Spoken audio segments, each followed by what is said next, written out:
I stumbled into the ER with a stable chart, but when Dr. Harris looked into my eyes, he saw the truth behind my trembling, evidence of a life spent beneath the thumb of a man who both loved and hurt me. The sterile smell of antiseptic filled the air, mixing with the sharp scent of burnt coffee wafting from the nurse's station. Fluorescent lights buzzed overhead, illuminating a chaotic dance of nurses and doctors, each movement swift and purposeful, creating an almost overwhelming cacophony of urgent chatter. As soon as the automatic doors hissed open, anxiety latched onto my chest, tightening its grip. I felt out of place, a mere figure among the frantic motion, my heart racing as I approached the reception desk. My resolve to keep my head down, to cloak myself in anonymity, was crumbling under the weight of a suffocating dread. "Get a gurney!" I heard someone shout from the far end of the ER, the urgency in their voice making my heart pound harder. This wasn't just a visit for a scrape or bruise. This was a place where lives teetered on the brink of recovery or despair. But they had no idea about me, about the aftermath of David's cruelty. My injuries were more than just surface wounds. They were echoes of whispered torment that haunted me. The triage nurse approached with an expression of both concern and sympathy. "Can you tell me what happened?" she asked gently, her voice a soothing balm against the turmoil brewing inside me. I opened my mouth to speak, but the words caught in my throat. How does one summarize a life lived in shadows without revealing too much? "I tripped over some furniture," I managed to say, forcing a smile that felt foreign, a mask I wore so often that it felt part of my skin. Her gaze drifted to my bruised arms, the tremor of my fingers betraying the truth I so desperately tried to hide. "Just a minor accident," she pressed, her tone inquisitive yet soft, and I felt the walls I had constructed around my heart begin to shake. As she affixed the blood pressure cuff to my arm, the coldness seeped through me, tightening the already knotted anxiety in my stomach. The heart monitor beeped steadily, its rhythm synchronizing with the frantic beats of my heart. I was stable on paper, yet I felt anything but. Tension wrapped around me like a vice, and I wondered how I would hold on to the pretense that everything was fine. "Just a slip," I echoed again, each word slipping from my lips like water through cupped hands. Through the chaos, Dr. Harris entered the bay, a commanding presence amidst the fray. Tall and composed, he approached with a careful, steadying gaze that locked onto mine. I felt an inexplicable connection forming, a flicker of hope that challenged the familiar gloom that encircled me. Dr. Harris worked quickly but with intention, asking about my injuries with genuine concern that melted a little of the ice that had formed around my heart. "What happened?" he asked gently, an invitation to open up that felt both intimidating and liberating. "Just an accident," I parroted, my voice barely audible. As he examined the bruises on my forearms, I held my breath, feeling a charge in the air. His touch was clinical yet kind, every brush of his fingers a reminder that not all hands were violent. But just as the moment of connection stirred something deep within, the unmistakable weight of David's presence crept back into the room. He pushed through the doors, his expression morphing into a mask of concern, a practiced facade I had seen countless times before.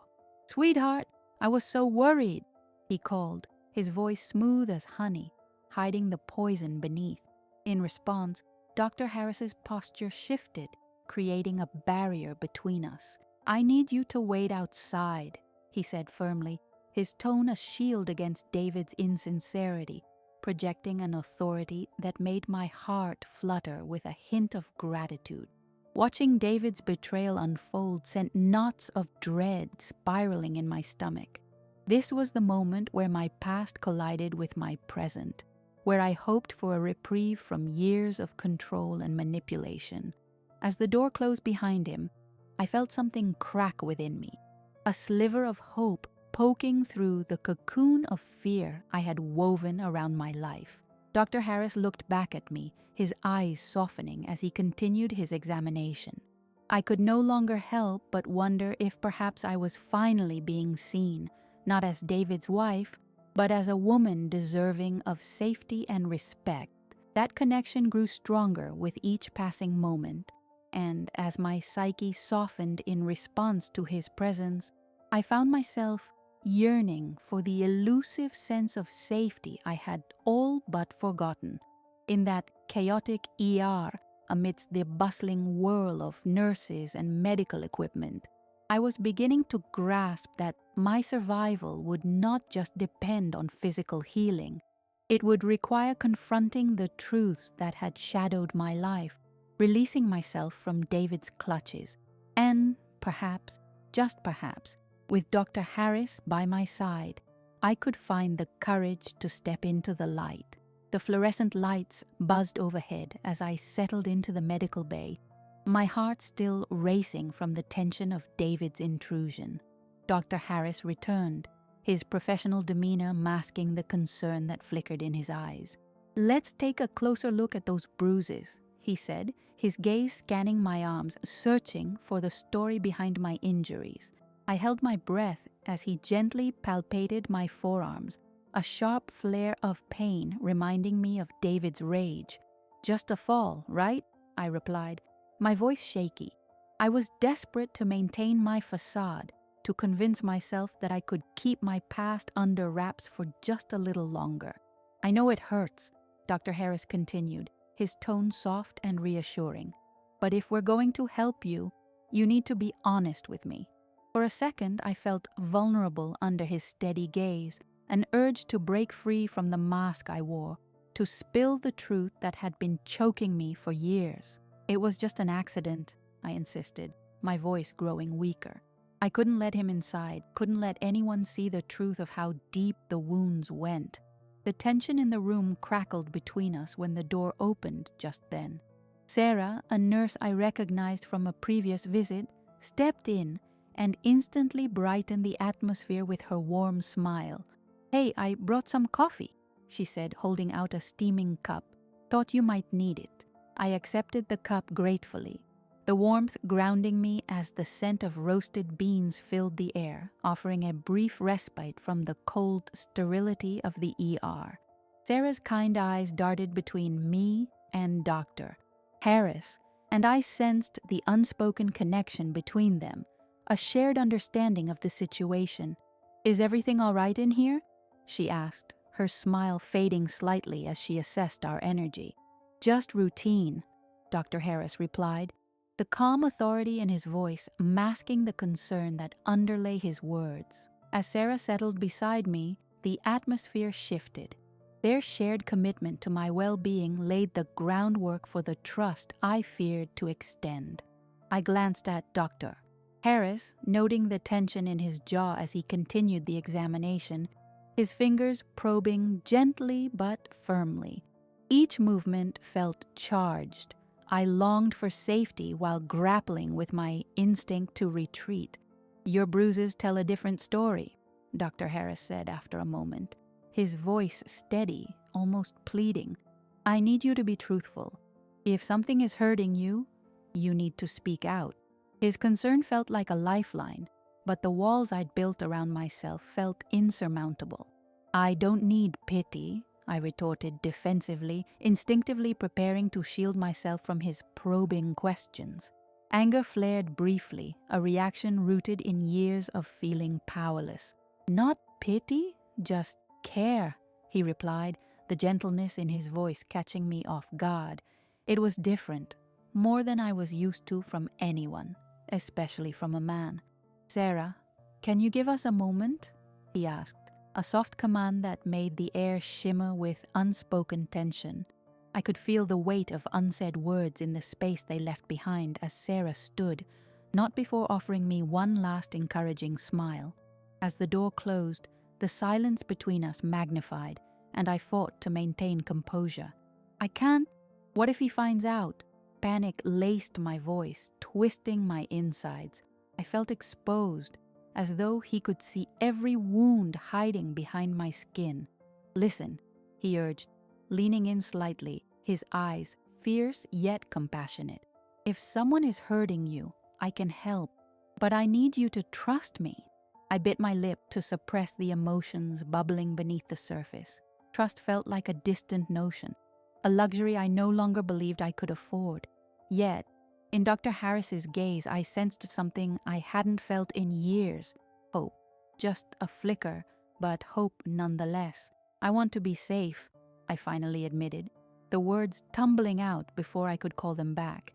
"But leaving, it feels impossible." "Nothing is impossible," he insisted, voice steady and filled with conviction. "You have a choice in this. Together, we can create a plan, a way out." At that moment, a shift occurred within me. The familiar walls began to tremble, cracks forming in the armor I had built around my heart. It was terrifying to entertain the idea of leaving David, to confront the very real danger of exposure. Yet, amidst the fear, I felt a tremor of possibility that perhaps I could forge a new path. "Okay," I whispered, my voice a mere breath. I want to try." He nodded, allowing a brief smile to cross his lips, the light breaking into the shadows that had enveloped my life for so long. We stood at the precipice together, and for the first time in years, I felt the weight of despair begin to lift, a new journey on the horizon. The air around us felt charged, electric with the weight of new possibilities. Dr. Harris leaned back in his chair, tension easing slightly as I prepared to take the first steps toward my new reality. "Let's make a plan," he said, a note of assurance in his voice. "You're not going to face this alone." "What does that look like?" I asked, my voice barely above a whisper, as the thought of confronting David loomed like a storm cloud. The reality of my situation was uncomfortably tangible, but the glimpse of hope that Dr. Harris offered was like a lifeline tossed into turbulent waters. "First, we need to ensure your safety here," he replied. "I'll arrange for a safe room within the hospital, away from public access. We'll have security closely monitor the premises, and I'll file a report to keep a record of your situation." I nodded, the idea of a safe room filling me with a sense of tentative relief. "And what about my home?" I asked, swallowing hard at the thought of stepping back into the lion's den. "What if he comes looking for me?" Dr. Harris paused, locking eyes with me. "We'll also start the process for a restraining order. This will legally prohibit him from coming any closer to you." Restraint. The word held power, and a flicker of defiance bloomed inside me. I had felt powerless for so long, it was about time someone else took a stand. "I want that," I murmured, the decision beginning to solidify within my heart. "Good," he said. The corners of his mouth lifted, prompting warmth to seep into the anxiety pooling in my gut. "Now, I need to gather some information from you. Any recent incidents, things he said or done that made you fear for your safety?"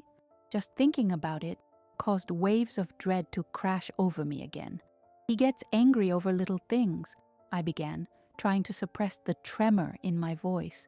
"He twisted my words, and then well, I should have seen it coming."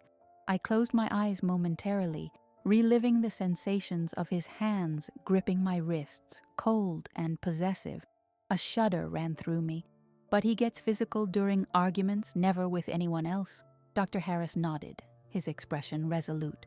"What you're describing sounds like a pattern of coercive control, which is so often a precursor to violence. You're not alone in this, and it's not your fault."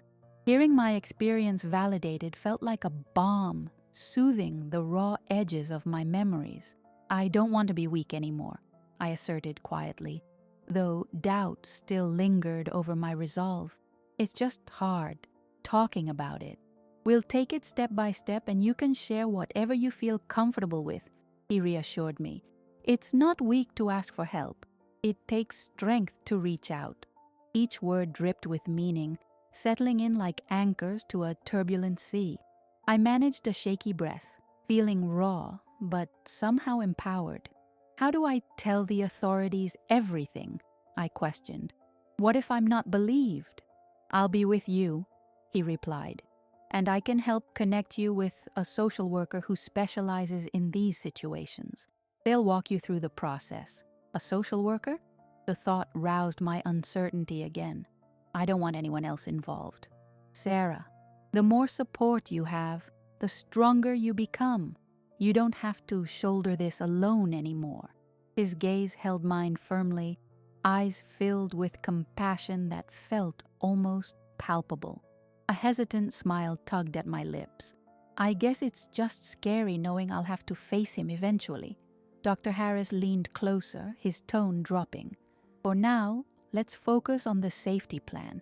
First, you have to be safe here, and then we can work on how to confront the situation without putting you at risk. Despite the heavy thoughts still swirling in my mind, I felt more grounded, more aware that I didn't have to navigate this storm alone. So, how do we get started? I asked, my voice steadier now.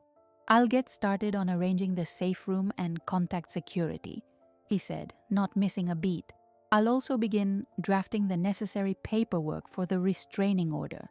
In the meantime, I'm going to have Sarah check in on you periodically. I think I'd like that, I admitted, a small spark igniting in my chest amidst the shadows. It's nice to know someone's looking out for me. Exactly, he affirmed, a smile brightening his face. And remember, it's okay to feel whatever you're feeling. You're taking significant steps forward, okay?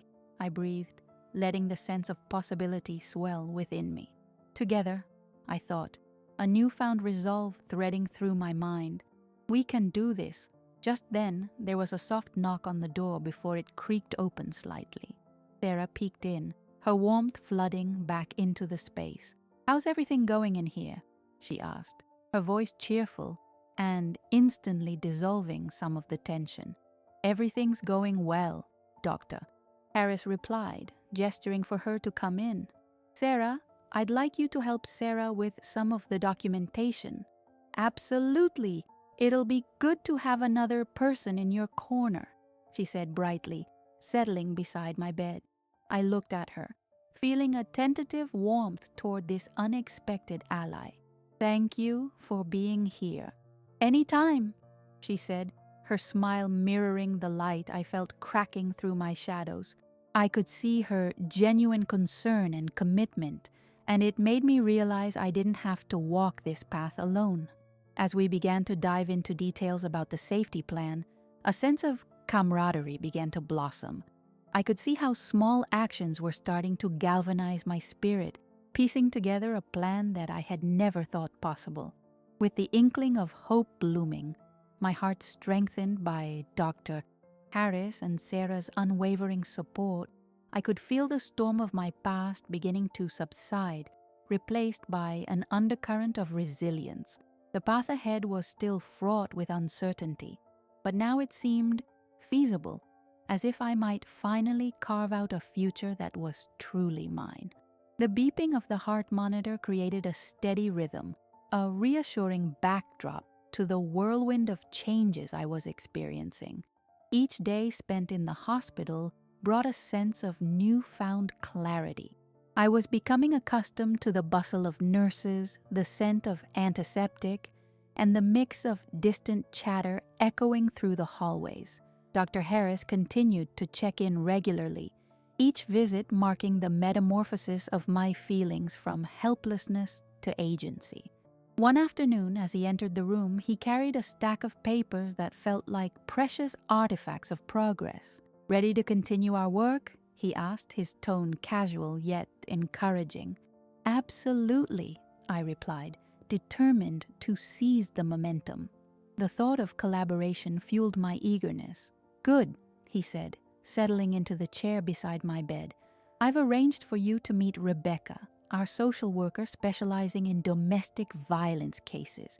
She'll be a crucial part of your support system moving forward. I felt a tight ball of anxiety in my stomach. What if I share too much with her? What if I can't do this? Vulnerability is not weakness, it's courage, he assured, locking his gaze onto mine. Rebecca is trained to handle these conversations with care. You have control over what you share. This is your story. His receptiveness became a lifeline. I took a deep breath, realizing that perhaps it was time to shed the weight of the past. I want to feel safe. I want to stop living in fear, I confessed, the words spilling out with unexpected urgency. Then we'll make that happen, he promised, his confidence igniting a flicker of hope deep within me. First, a safe room is in the works, and we'll be filing for a restraining order shortly. We'll work at your pace, ensuring you never feel rushed. The prospect of safety began to entwine with the possibility of reclaiming my life. What if he finds me here? I asked, the dread creeping back. We won't let that happen, he said with unwavering conviction. You deserve to be safe above all else. I allowed a tentative smile to break through the clouds of anxiety. For the first time, I felt the beginnings of empowerment rumbling beneath the surface. The realization sparked an ember of resilience. Maybe the future wasn't entirely bleak after all.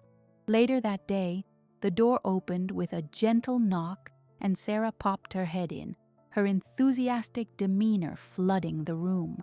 Hey there, how are you doing? Feeling hopeful, I admitted, feeling a sense of warmth spread through me at her presence. That's what I like to hear, she exclaimed, moving to sit beside me. What's happening? Then I shared my conversation with Dr. Harris, speaking of the safety plan and my upcoming meetings with Rebecca. Each detail I recounted felt like shedding even more weight. Fantastic, she replied, her excitement infectious. You're taking all the right steps. It's so important to build your support network. I really appreciate how you've been here, I said, my heart swelling with gratitude. You make this process a little less intimidating. Anytime for you, she said, her smile genuine. You'd be surprised at how many people care about you, and remember, you don't have to navigate this alone. As Sarah and I talked, I felt enveloped in assurance. She had become a vital ally, and with each conversation, the camaraderie between us grew stronger. Slowly but surely, I found myself integrating a support system I had long thought was impossible. As my meeting with Rebecca approached, anticipation mixed with anxiety coursed through me. I prepared myself mentally, understanding that sharing my life story was both daunting and necessary. I was ready to venturing into unfamiliar territory. When Rebecca arrived, she exuded warmth and professionalism. Her dark hair was pulled back and her eyes sparkled with genuine empathy. Hi, Sarah. It's great to finally meet you. Nice to meet you too, I said, a small smile barely breaking through my nerves. Let's take this moment to discuss what's most pressing for you right now, she suggested, settling into the chair across from my bed. With her attentive gaze upon me, I spoke up. I want to feel safe. I don't want to be afraid anymore. Rebecca nodded, her expression thoughtful.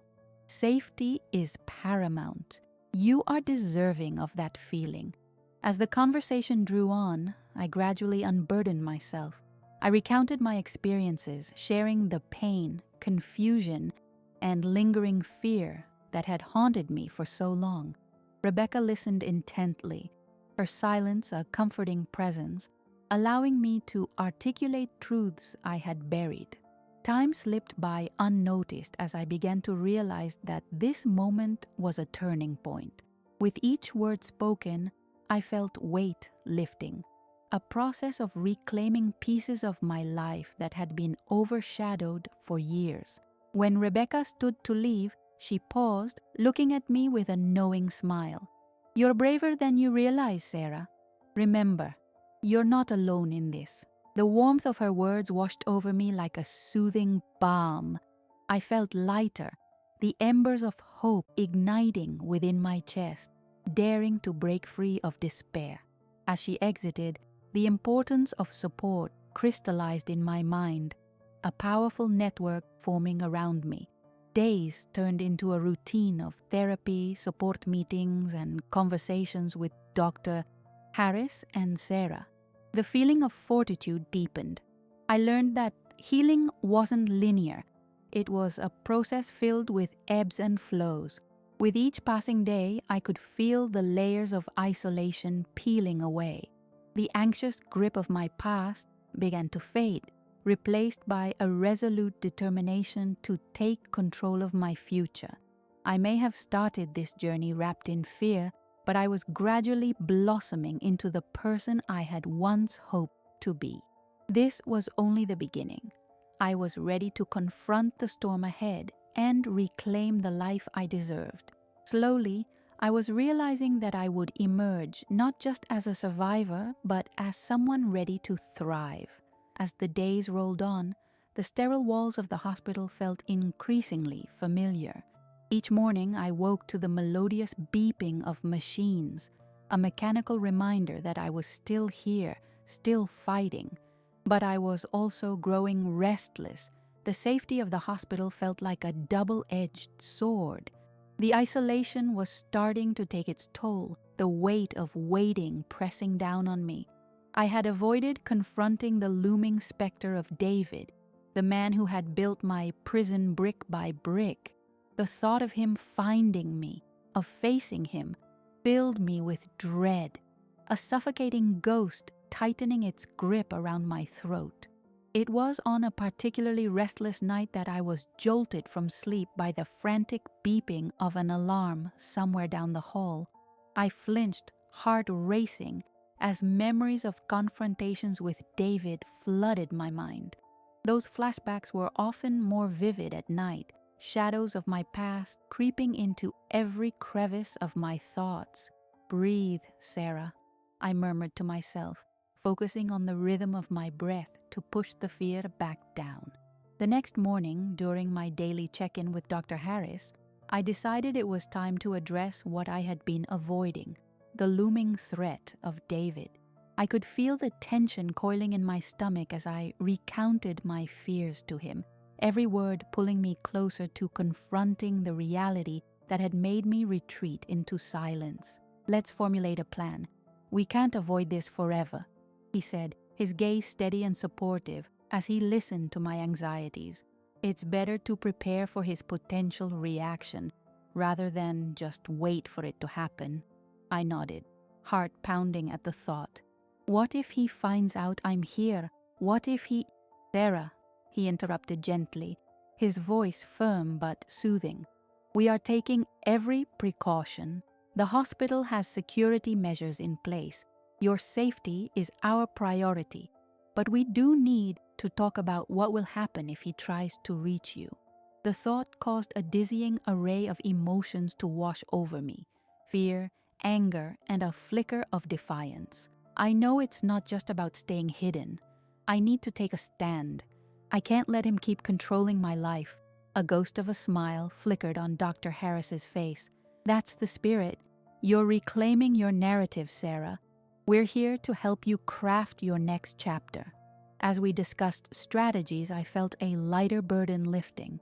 Dr. Harris arranged for a team meeting to ensure all hospital staff were briefed on my situation. The goal was to create a safety network that would extend beyond these walls. The thought of visible allies surrounding me allowed a taste of empowered agency to wash over my anxiety. "Also, we need to file for a permanent restraining order," Dr. Harris continued. "That will allow law enforcement to intervene if he tries to approach you. It strengthens your position significantly." I felt a sense of relief starting to flood through me alongside the fear. Each piece of the plan felt like reclaiming another piece of myself, a thread that had been woven into the fabric of my life for too long.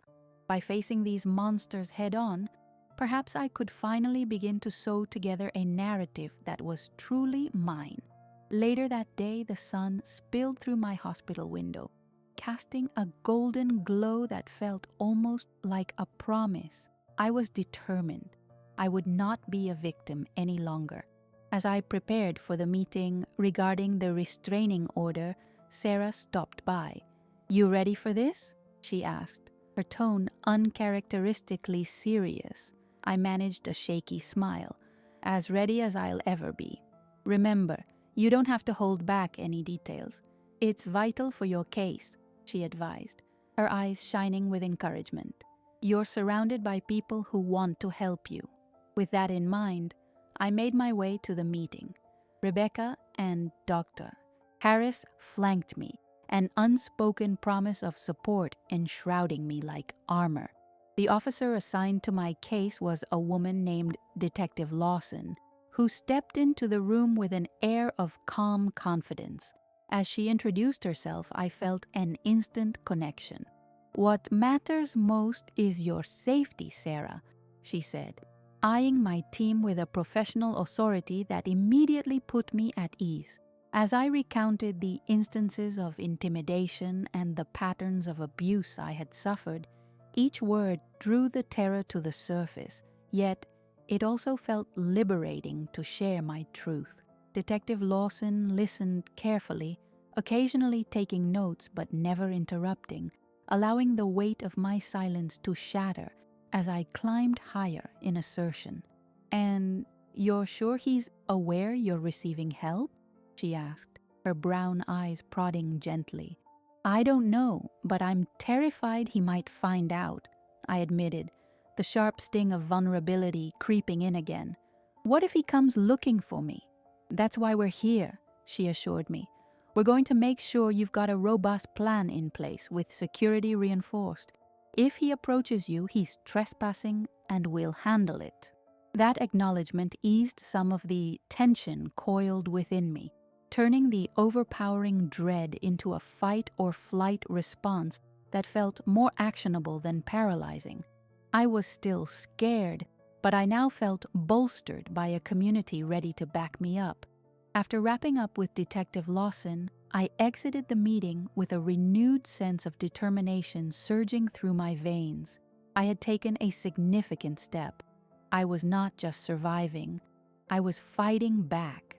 As I returned to my room, Sarah was waiting for me, curiosity brightening her features. "How did it go?" she asked, her eyes darting back and forth as if drawing energy from the subtle charge in the air. "I did it," I said, a grin breaking through the tension.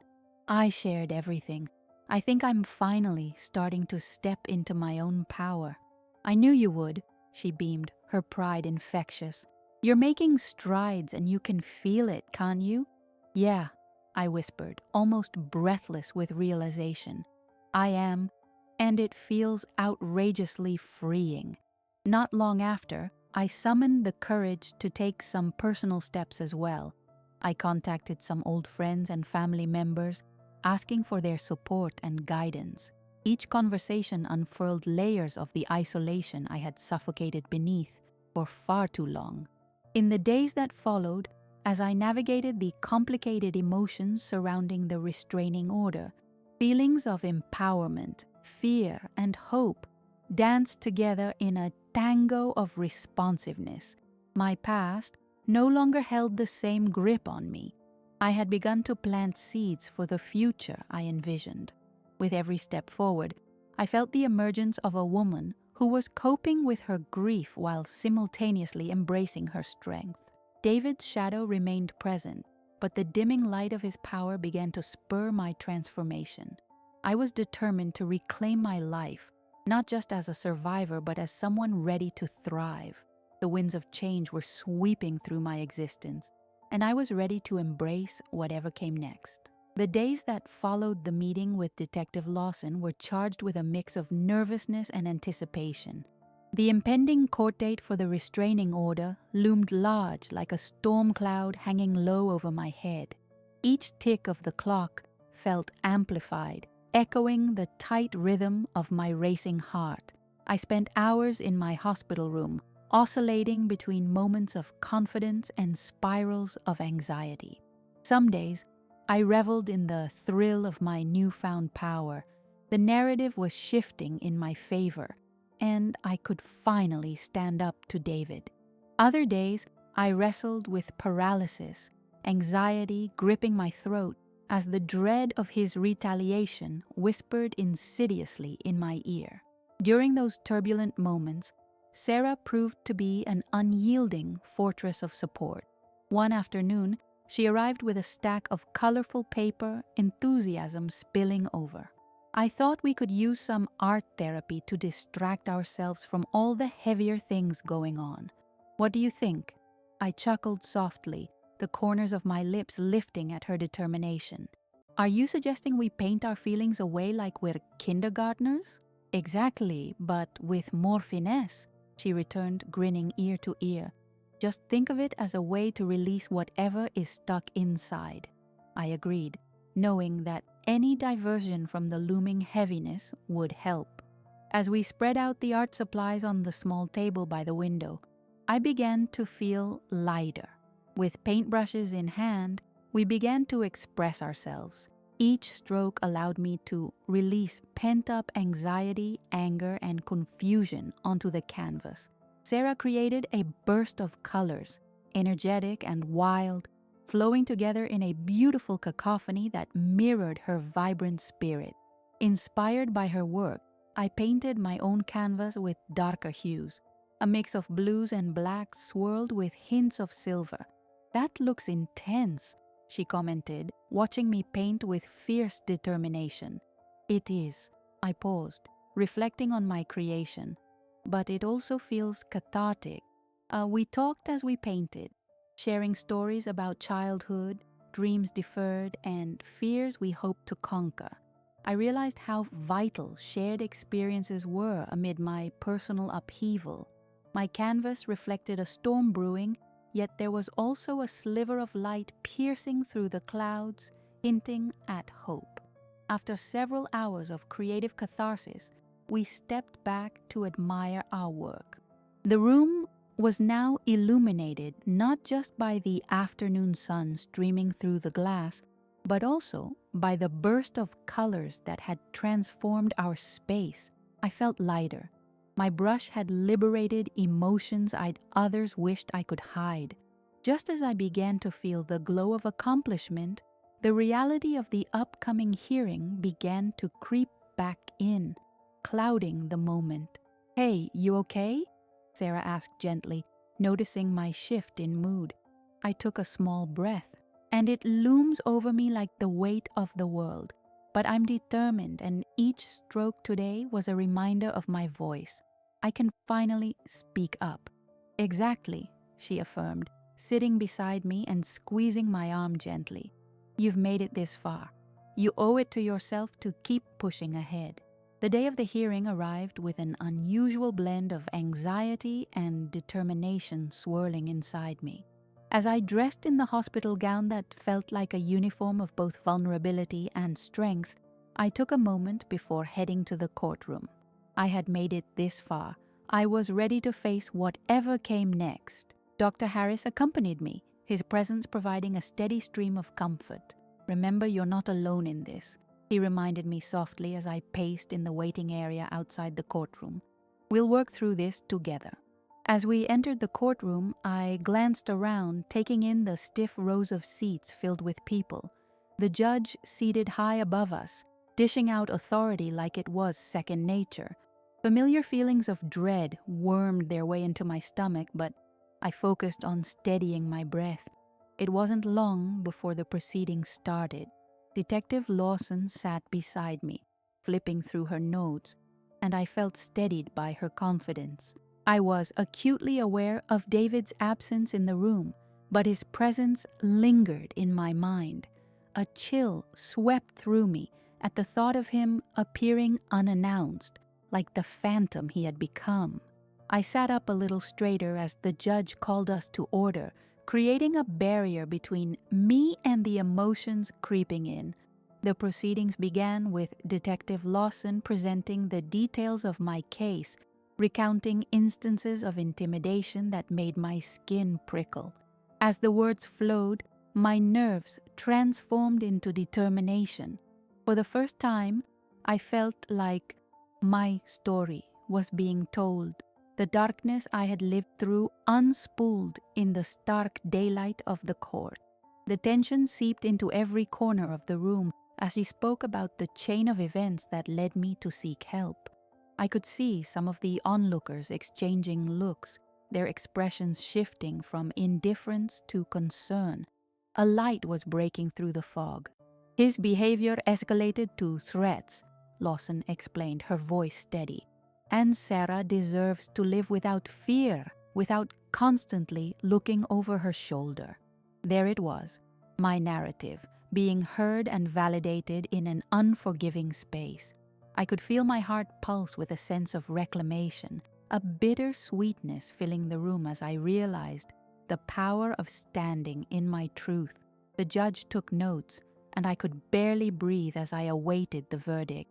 Time seemed to stretch indefinitely, each second unfurling into an eternity, punctuated only by the rustling of paper and quiet murmurs. Finally, the judge turned to face me, and for the first time I recognized a flicker of understanding in his eyes that mirrored my own strength. Based on the evidence presented, a restraining order will be granted. Further violations will lead to severe consequences. In that moment, a tidal wave of relief surged through me, crashing against all my fears. I had a measure of protection now, a reaffirmation of my resolve, and a step toward reclaiming my life. As the session concluded, I felt Sarah's hand find mine, squeezing tightly, wrapping me in a cocoon of solidarity. "You did it, Sarah," she whispered, the pride shining in her voice. "You fought back." With each step I took out of the courtroom, I relinquished more of the shadows that had haunted me. I was no longer just a survivor. I was beginning to become a warrior, fortified against the storm of my past. I took a deep breath, centered in gravity, ready to sail forward with a heart fortified by resilience and a spirit prepared to thrive.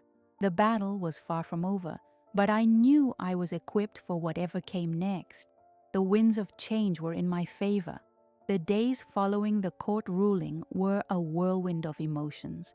With the restraining order in place, a veil of anxiety had lifted slightly, replaced by a cautious optimism. I spent every waking moment analyzing my options and plotting a new course, but I knew that I wasn't out of the woods yet. Dr. Harris continued to check in on my progress, and I welcomed these meetings as vital lifelines. One afternoon, he perched on the edge of my hospital bed as I stared out the window, the sun casting warm rays onto my skin. "You're doing incredibly well, Sarah. I can see the shifts in you. Thank you.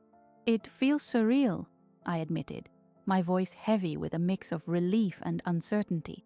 "But what if David tries to go against the restraining order? What if he doesn't care?" "That's a valid concern," he said, his expression turning serious. "We're setting up a safety plan that will outline how to respond should he attempt to contact you. It's important to stay vigilant." Just as he spoke, a sudden commotion from the hallway interrupted us. Voices rose and fell in urgent tones, and instinctively my heart raced. "What was that?" I asked, a knot tightening in my stomach. Dr. Harris rose, concern knitted across his brow as he moved toward the door. "I'll check on that." As he stepped out, fear coiled tightly around me once more. The mere thought of David finding me made my guard raise instantaneously. I leaned back against the bed, wishing that I could simply erase that name and everything attached to it from my life.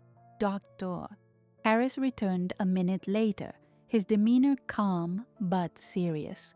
"There was just a situation with another patient. Nothing to worry about," he assured me, but it did little to soothe my nerves. Instead, it only brought home how unpredictable life could still be. "Are you sure he won't know where I am?" I asked, dread pooling in my chest. "He won't," Dr. Harris clarified. "The hospital takes these matters seriously, especially given the order. We have policies in place to protect you, and you'll be safe here." Gradually, I took a breath and nodded. attempting to trust in the protective measures that were newly established around me. But despite his assurances, the phantom of David hovered in the corners of my mind, taunting me with memories of the countless times I had tried to leave but always felt pulled back into his orbit. Over the next few days, I immersed myself in therapy sessions, group meetings, and discussions with Rebecca on how to navigate my newfound life.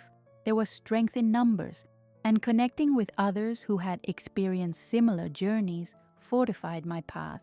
We shared stories, our voices intermingling, creating a blanket of shared experience that felt tangible. One day, after a especially compelling group session, a woman named Elena approached me. "You're really inspiring, you know?" she said, her eyes shining with earnestness. "It's brave what you're doing." "Thank you," I replied, heat rising in my cheeks. I barely felt brave. "I'm just trying to find a way forward. I wish someone had told me that recovery is messy. There are days when it feels like you're taking 2 steps forward and 1 step back. But here you are, stepping forward."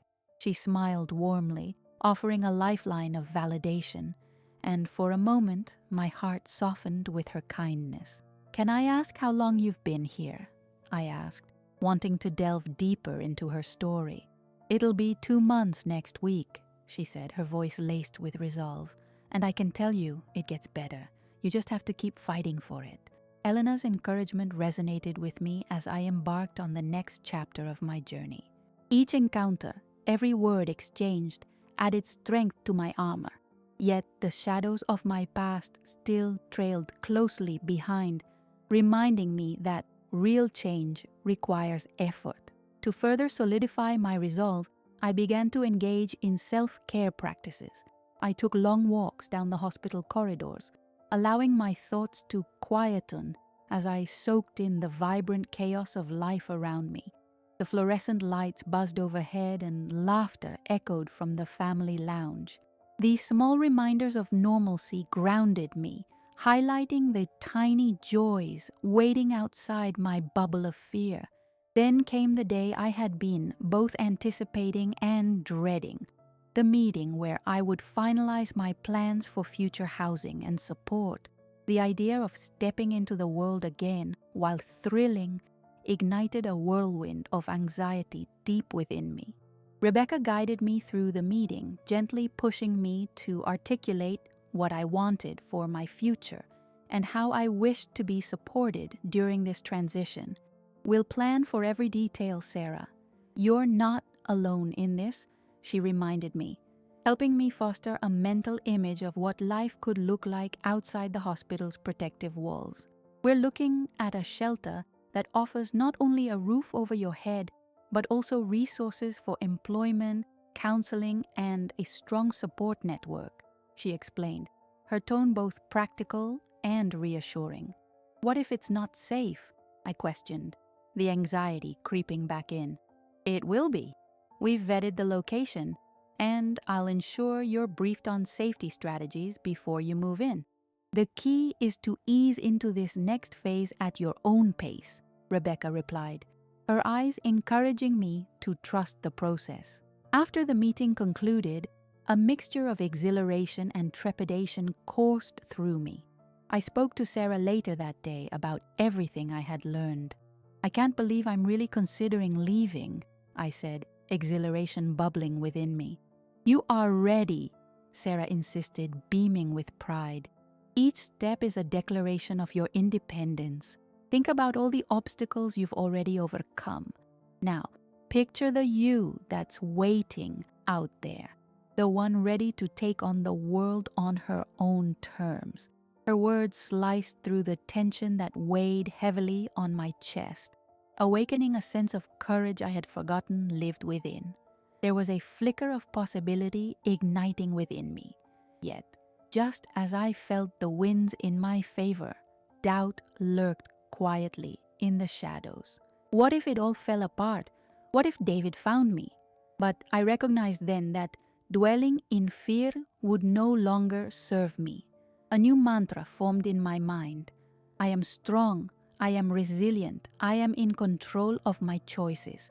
As I moved through what felt like a final threshold of healing, I felt the tides begin to shift. I was no longer a victim. I was becoming empowered to embrace the life I had dreamed of, bursting through the barriers of my past with a determined heart. The future was still uncertain, but I was ready to face it, armoring myself with the support that surrounded me, a sisterhood of warriors who held their own stories of survival and resilience. Together, we were fiercely unstoppable.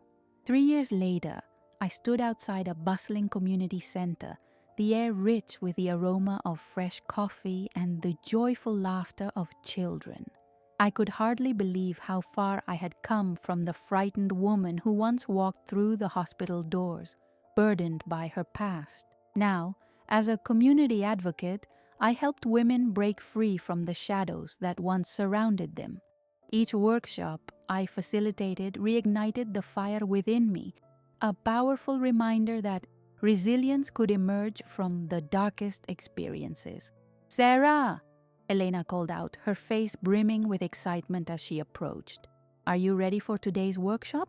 "I am," I replied, feeling a surge of purpose. Let's remind them that they're not alone in this. As we entered the welcoming space adorned with vibrant artwork created by participants, I felt an overwhelming sense of hope. This center had become a sanctuary, a place where stories could be shared and healing began.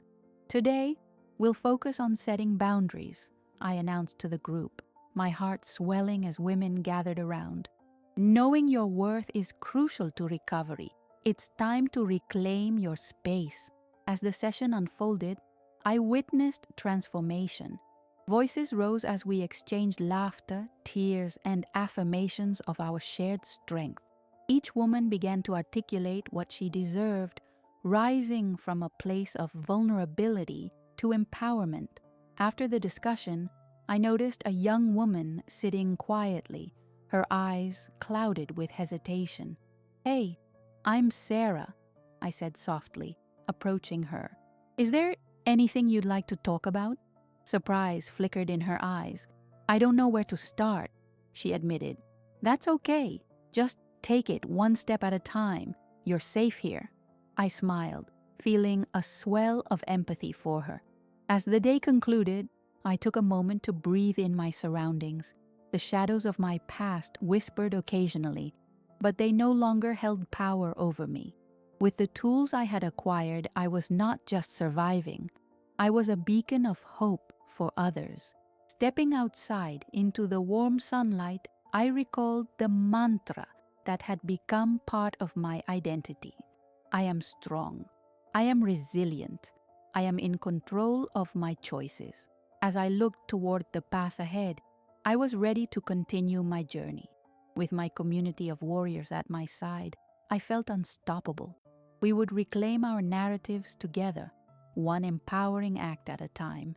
Each woman in this space had a story to tell, and we were fiercely united in turning those stories into strength.